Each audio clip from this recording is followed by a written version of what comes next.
Bugün sizlərə dünyanın müxtəlif nöqtələrində hər kəsdən uzaqda yerləşən, uzun illərdir gizli qalmış yaşayış məntəqələrindən bəhs edəcəm. Sivilizasiyadan kənarda, çətin coğrafi şəraitdə qurulmuş bu yerlər özünəməxsus həyat tərzi, tarixi və sirli atmosferi ilə seçilir. Nikolskoy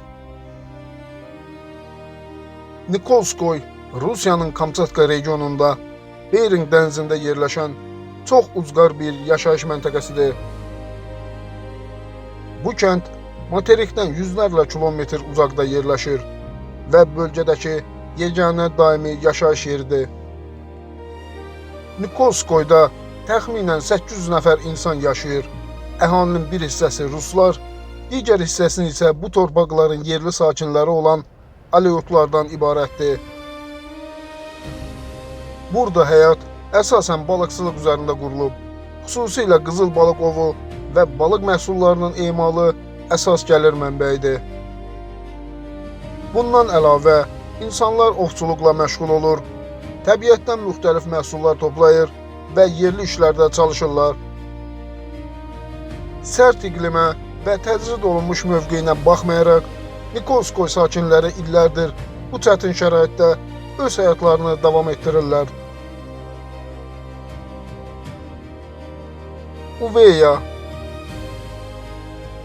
Uveya adası Sakit Okeanın cənub-qərb hissəsində Yeni Kaledoniya ərazisində yerləşən kiçik adalardan biridir. Ada təbii gözəlliyi və sakit mühiti ilə seçilir. Adanın əsas yaşayış məntəqələri sahil boyu yerləşir. Uveyada əhalinin sayı azdır və yerli sakinlər əsasən Polineziya mənşəlidir. İnsanlar gündəlik həyatda Uveya dilində danışır, icma münasibətləri isə cəmiyyətin əsasını təşkil edir. Burada həyat tərzi sakit, kənd tipli və təbiətlə sıx bağlıdır. Adanın iqtisadiyyatı əsasən kənd təsərrüfatı və balıqçılığa əsaslanır. Bölgədə əsasən kakos, taro və banan yetişdirilir. Burada həyat müasir dünyanın sürətindən uzaq, yerli dəyərlərlə ahəng içində davam edir. Ümumilikdə Uveya adası Yeni Kaledoniya daxilində öz kimliyini və sakit həyat tərzini qoruyub saxlayan özünəməxsus bir adadır. Puerto Balletto, Meksikanın İsla adasında yerləşən kiçik şəhərcikdir və İslas arxipelagının əsas yaşayış məntəqəsi hesab olunur. Adanın şərq sahilində yerləşən bu məntəqənin əhalisi təxminən 190-200 nəfərdir. Puerto Balletto uzun illər federal həbsxana koloniyası kimi fəaliyyət göstərmişdi. 1905-ci ildən 2019-cu ilə qədər adada yerləşən həbsxananın inzibati mərkəzi məhz bura idi və bu ərazi həm işçilərin, həm də onların ailələrinin yaşadığı əsas yaşayış yeri olub. Həbsxana bağlandıqdan sonra arxipelag təbii mühafizə zonası və turizm mərkəzinə çevrilmiş, 2023-cü ildə isə Puerto Balletto sehirli qəsəbə statusunu qazanmışdı. Puerto Balletto adanın əsas limanıdır və həm dəniz, həm də hava yolu ilə əlaqəsi mövcuddur. Bu kiçik şəhərcik artıq ekoturizm və mədəni turizm üçün açıqdır. Ziyarətçilər burada tarixi binaları və muzeyi görə adanın tropik bitki və heyvanat aləmini araşdıra, həmçinin cənnətvari sahillərində dincələ bilərlər. Puerto Balletto sakit və təbiətlə əhatəli həyat tərzi ilə seçilir. Burada müasir şəhərlərin sürətli ritmi yoxdur və əhali adanın unikallığını qoruyub saxlayır.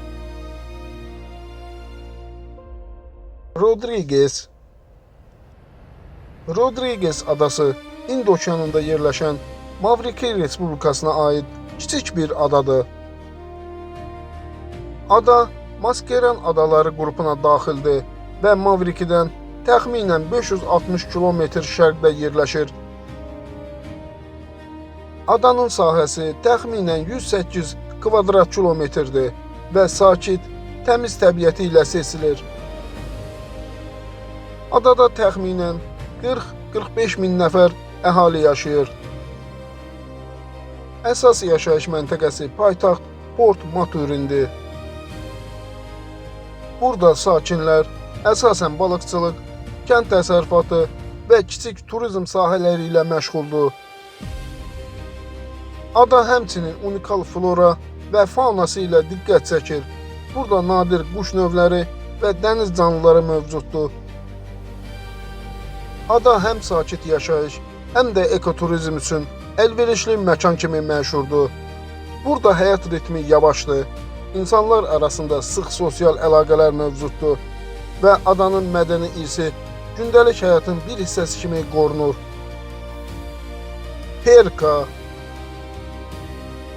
Perka adası Hind okeanında yerləşən Malayziyaya aid kiçik bir adadır.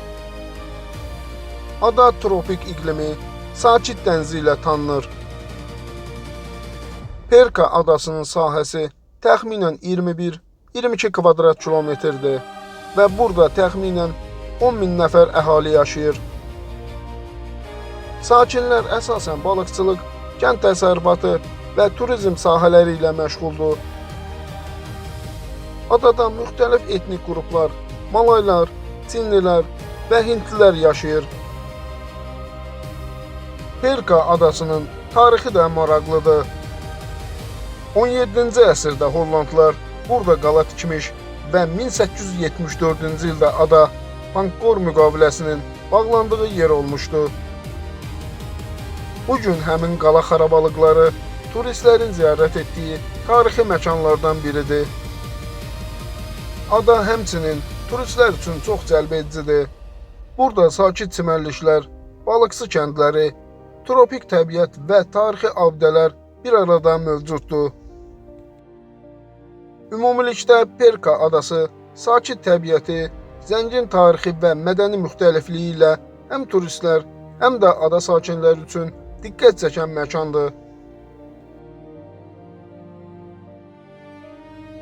Vaxt ayırıb videonu izlədiyiniz üçün təşəkkür edirəm. Kanalıma abunə olub dəstək də ola bilərsiniz. Sağ olun.